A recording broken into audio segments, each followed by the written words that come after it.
Hello, my name is Joshua Keith, and this is theburningcoal.com, a website dedicated to God's glory, His grace, and our response to it.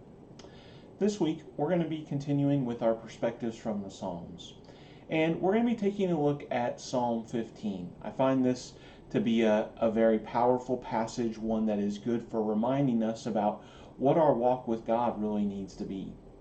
And in that vein, let's start by talking a little bit about what this psalm is and what it stands for. So, as we talked about with Psalm 1, in the book of Psalms, we see different wisdom psalms. And those psalms actually have quite a bit in common with the book of Proverbs. Their idea is to lay out two paths for you to be able to choose, and making it very obvious that the blessings that come from following God means that it's the obvious path for you to follow. Now, this psalm actually has quite a bit in common with the book of Proverbs, and you're going to see a lot of the principles here laid out in the book of Proverbs. However, it does differ from some of the wisdom psalms in the fact that it actually lays out a very specific way for you to live and doesn't really talk about the alternative. It doesn't talk about what you could be doing instead. And so, while it has some characteristics of the wisdom psalms, there's also other characteristics that make it seem more like a preparation psalm. And what I mean by that is the idea that it helps prepare them for worship. In fact, what we see here is in verse 1, it talks about, O Lord, who shall sojourn in your tent? Who shall dwell on your holy hill? And so when we look at the people of Israel and their worship, and particularly David, who he is the one who wrote this psalm, he's not talking about the idea of literally living in the tabernacle or dwelling on the holy hill. That is a place where only God dwells. But it does seem, again, that he's talking about being prepared to go before God. What type of person is going to be able to be in the presence of God? And we'll start off by saying that when we talk about being in the presence of God and the type of person that we're looking at, it's understood that God knows that we sin. And in fact, whenever they went to the tabernacle, one of the primary things that they were going to be doing was offering sacrifices before the Lord, so that way they could receive forgiveness of sins. So we're not talking necessarily about the idea of perfection here, but instead we're talking about the idea of the heart, what it is that we need to be before God, so that way God's willing to accept those sacrifices and to have us be cleansed by them. So he talks about this idea of who shall sojourn in the tent, who shall dwell on your holy hill. As I was saying, this might have been something that they sang as they came before God, again, to prepare their minds, to try to have the attitude and heart that they should before the Lord. And this psalm in particular has a lot of self-reflection. It talks about the type of people we need to be. And he talks about he who walks blamelessly and does what is right. Again, as I just mentioned, we're not talking about perfection here. But at the same time, God does expect us to live to a certain standard, and he expects us to strive to righteousness, to have that mindset and heart of following him. And he does expect us to live a certain way. That is the consequences of accepting his forgiveness. If we are going to accept that forgiveness, then we have to walk and do certain things. Now, I do think it's interesting what we talk about here in Psalm 15. Because a lot of times when we think about the idea of being blameless and doing what is right, we tend to think of things that maybe are these bigger sins. And, a lot of times we categorize these sins that are huge as they're disqualifying you from really receiving forgiveness. And Yet God says that no sin disqualifies you from receiving forgiveness.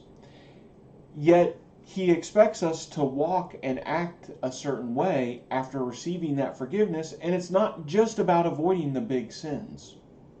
What do I mean by that? Think about who Paul was, that Paul was someone who consented to the murder of Stephen, and the things that he did in his Jewish fervor to try to persecute God's kingdom. And yet, God forgave him. We might also think about the adulteress who was brought before Jesus. And she was really brought as a test before Jesus.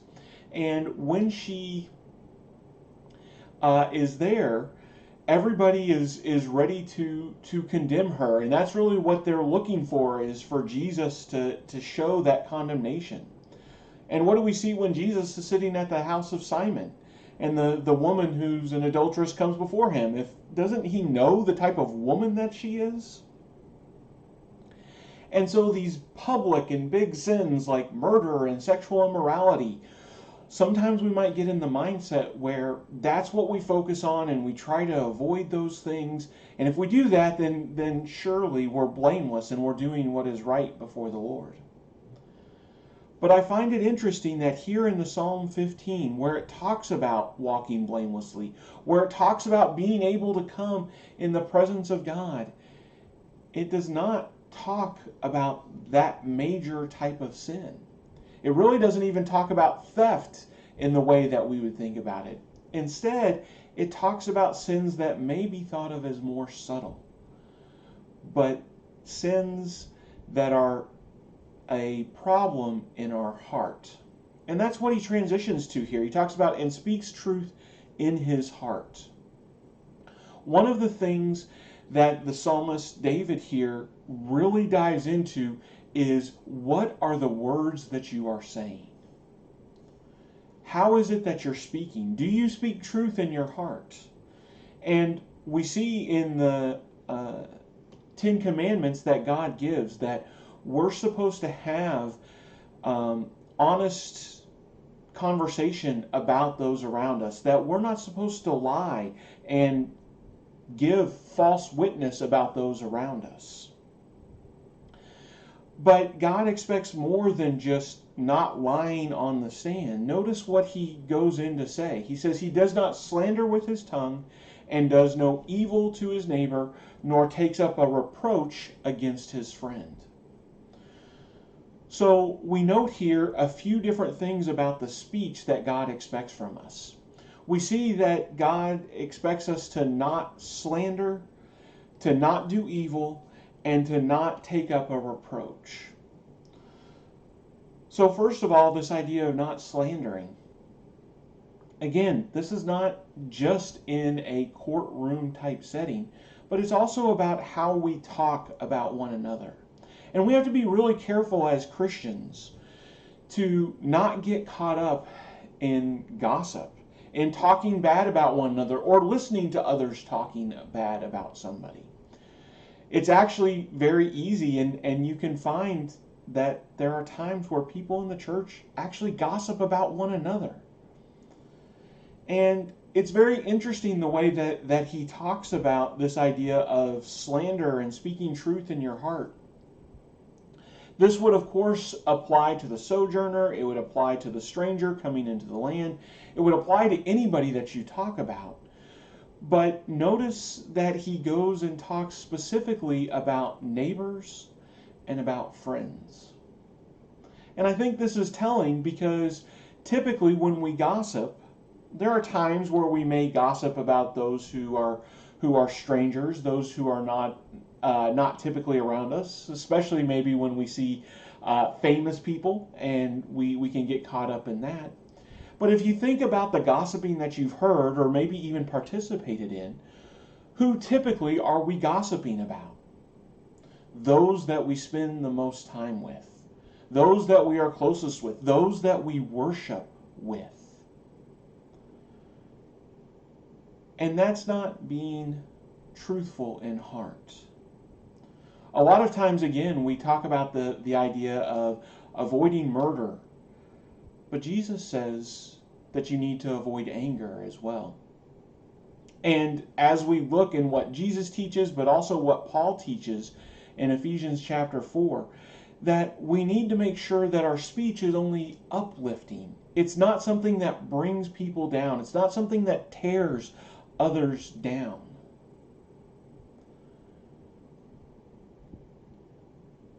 This is incredibly powerful, because what we need to understand is that when God is looking at who is worthy to come before him, who is able to be in his dwelling place, he cares about what you say. He cares about the words that you use and the way that you talk about your spouses, about your children, about your parents, about your siblings, about your brothers and sisters in Christ. God is taking account of that, and he is using it to understand what your heart is like. And so we need to be careful about what it is that we say and how we talk about other people. Another thing that the psalmist mentions is, in whose eyes a vile person is despised, but who honors those who fear the Lord. Again, we get to the heart of the matter. We get to God talking about what's going on in our mind. You know, there are times where maybe we don't participate in particular sins. Or maybe at least we try to hide the fact that we do. But we may even be jealous of the world. And I'll tell you, sometimes that's one of the dangers of watching TV shows and movies and seeing these worldly lifestyles portrayed, is that we find ourselves wanting to be like those people. They influence our heart. And instead of seeing their vile and sinful ways and despising those things, we actually might allow our hearts to crave them, to go after them. And then we find ourselves not focusing on the things of the Lord, not listening to his word and to those who speak it.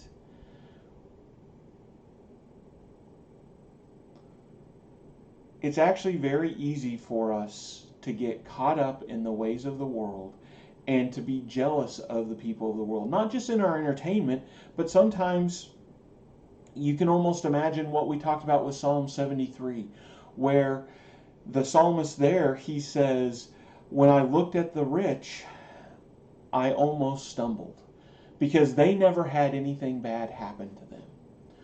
We may see these people who they are able to earn a lot of money, or they're able to get ahead, or they have the life that we wish that we had. They have freedoms that we don't have because of our responsibilities. And a lot of times their freedoms are sinful. The things that they're doing to get where they're at are sinful. And we should never be honoring those people. We should never be lifting them up as people to emulate. But instead, we should be looking to find other Christians who have the life that we want, who have the heart that we want, and we should be following their example. And we should honor them and try to learn from them and spend time with them so that our heart becomes like their heart. Again, it is very easy for our hearts to be deceived in these matters. He changes gears again and says, who swears to his own hurt and does not change. Here we see that in the law, when you made an oath, particularly to the Lord, you were not allowed to change it. And we can imagine that it's very easy for us to change an oath that winds up being to our disadvantage. You can see in business how people might make a contract where they expected a situation to be a certain way, and so they agreed that they would pay a certain price for it to wind up doing that, or they would do a certain amount of work to make something happen, and they would only bill a certain amount for that. But then circumstances change. And it didn't work out like they expected. And now they have to decide, are they going to change their deal in order to benefit themselves? Or are they going to keep it as it is, even though it may be not just a slight inconvenience, but a huge disadvantage?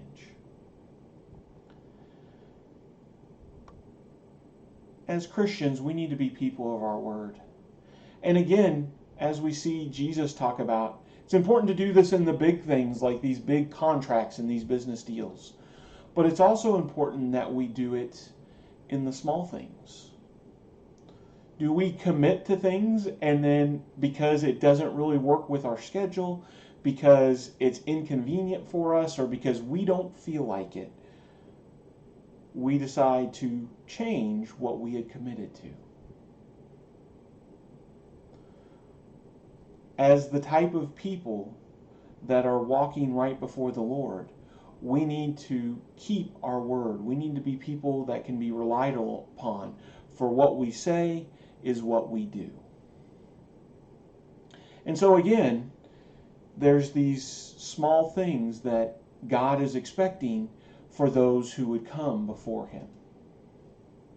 And then finally we see who does not put out his own money at interest and does not take a bribe against the innocent. So here we have two aspects of money. One, how we give money to others, and how we earn money is the second thing. So we do not put out money at interest. Now, that was actually a law in the Old Testament, that you were not supposed to do that to your brothers, to your fellow Israelites. And God expected that, because if someone's borrowing money from you, why is that? Is it because they have so much money that they're just like, you know what, I want to come and borrow some from you? No, they're in a difficult situation. They need money from you because they have nowhere else to turn. Otherwise, they wouldn't borrow it. And so by charging interest, what you're doing is you're taking a person who is in need and you are profiting off of it. And again, it was this idea of a fellow kinsman. Another subtle aspect of the heart is that you are looking out for those who are needy, not taking advantage of them. God, time and time again in his law in the Old Testament, looked for ways to make sure that those who were poor, those who were orphaned, those who were widows, those who were sojourners, that they would be taken care of and not taken advantage of. And he does that because he cares for those people. And he expects you to show the same love for them that not only has he shown for you, but that he also shows them. And then finally, does not take a bribe against the innocents. So now they don't gain money by doing evil. Again, going back to the idea of speaking truth and not bearing false testimony. In particular, the idea of those who would judge. It's very easy, you can see, for justice to be perverted in a society, because the people who are providing the justice, those who are judges, well, the rich and powerful have something to offer them. But they may not be innocent. They may be the ones who are guilty. And so, because they're guilty, instead of facing the consequences, they would rather use that money, use that power to get ahead.